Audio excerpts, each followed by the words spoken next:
Hello friends, welcome to my YouTube channel. ഇതിൻ്റെ ഒരു പുതിയ യൂട്യൂബ് ചാനലാണ്. തുടങ്ങിയിട്ട് 2 ആഴ്ചയൊക്കെ ആയിട്ടേ ഉള്ളൂ. ലൈഫിൽ നടക്കുന്ന ചെറിയ ചെറിയ മൊമെൻറ്റ്സൊക്കെ ഷെയർ ചെയ്യാൻ, നിങ്ങളുമായിട്ട് ഷെയർ ചെയ്യാമെന്ന് എഴുതി തുടങ്ങിയതാണ്. നമുക്കിങ്ങനെ മൊബൈലിൽ നമുക്ക് സേവ് ചെയ്ത് വെക്കാൻ പറ്റില്ലല്ലോ. ഒരു ഡോക്യുമെൻ്റ് ചെയ്യാമെന്ന് കരുതിയിട്ട് അങ്ങനെ തുടങ്ങിയൊരു ചാനലാണ്. അപ്പോൾ ആദ്യമായിട്ടാണ് എന്തെങ്കിലും തെറ്റുകളൊക്കെ ഉണ്ടെങ്കിൽ ക്ഷമിക്കണം. അപ്പോൾ ഞാൻ റീസെൻ്റായിട്ട് എനിക്ക് ഫ്ലവേഴ്സ് ഭയങ്കര ഇഷ്ടമാണ്, ഒരുപാട് ഇഷ്ടമാണ്. അപ്പോൾ നഴ്സറിയിൽ നിന്നൊക്കെ വാങ്ങുകയാണെങ്കിൽ അത്യാവശ്യം നല്ല കാശൊക്കെ ആവും, ഒരുപാട് വെറൈറ്റി ഒക്കെ. അപ്പോൾ ഞാനിത് ഷോപ്സിയിൽ ഇങ്ങനെ വെറുതെ സ്ക്രോൾ ചെയ്ത് പോയപ്പോൾ ഷോപ്സിയിൽ സെയിൽ കണ്ടിട്ട് വാങ്ങിയൊരു ഫ്ലവറിങ് സീഡ്സ് ആയിരുന്നു.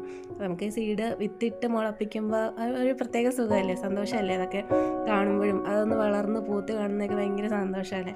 അപ്പം അങ്ങനെ അതൊന്ന് ട്രൈ ചെയ്യാമെന്ന് കരുതിയിട്ട് ഞാൻ ഷോപ്സിൽ നിന്ന് വാങ്ങിയതായിരുന്നു. 40 വെറൈറ്റി ഉണ്ടായിരുന്നു. ഒന്ന് ഒരു 80-85 റുപ്പീസിനൊക്കെ ആ ഒരു റേഞ്ച് വരുന്നുണ്ടായിരുന്നുള്ളൂ ഇത്രയും സീഡ്സ്. അത്യാവശ്യം നല്ല സീഡ്സ് ആയിരുന്നു, കുറേ ക്വാണ്ടിറ്റി ഉണ്ട്, അത്യാവശ്യം നല്ല ക്വാണ്ടിറ്റി ഉണ്ട്. ഈ ഒരു 80 രൂപയ്ക്ക് 40 വെറൈറ്റി സീഡ്സ് എന്നൊക്കെ പറയുമ്പോൾ അവരെങ്ങനെ ഇത് സെയിൽ ചെയ്യുന്നതല്ല. ലോട്ടസ് സീഡ് അടക്കം ഉണ്ടായിരുന്നു.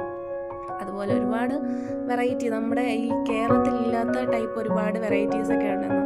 അതിൽ എന്നെ ഏറ്റവും അതിശയിപ്പിച്ചതെന്ന് പറഞ്ഞാൽ സൺഫ്ലവർ സീഡ് തന്നെ 3 ടൈപ്പ് ഉണ്ടായിരുന്നു. നോർമൽ സൺഫ്ലവർ, പിന്നെ മിനി സൺഫ്ലവർ, അങ്ങനെ ഉണ്ടായിരുന്നു.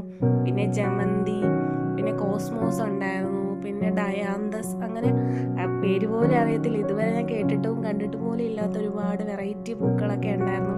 അപ്പോൾ തുടർന്ന് ഇതൊക്കെ നടുന്നതും മുളപ്പിക്കുന്നതും പൂവൊക്കെ ഇടുന്നതൊക്കെ എല്ലാം നിങ്ങളിനി കാണിക്കാം കേട്ടോ. അപ്പോൾ ദൈവം നിങ്ങളെല്ലാവരും അനുഗ്രഹിക്കട്ടെ. Okay, by.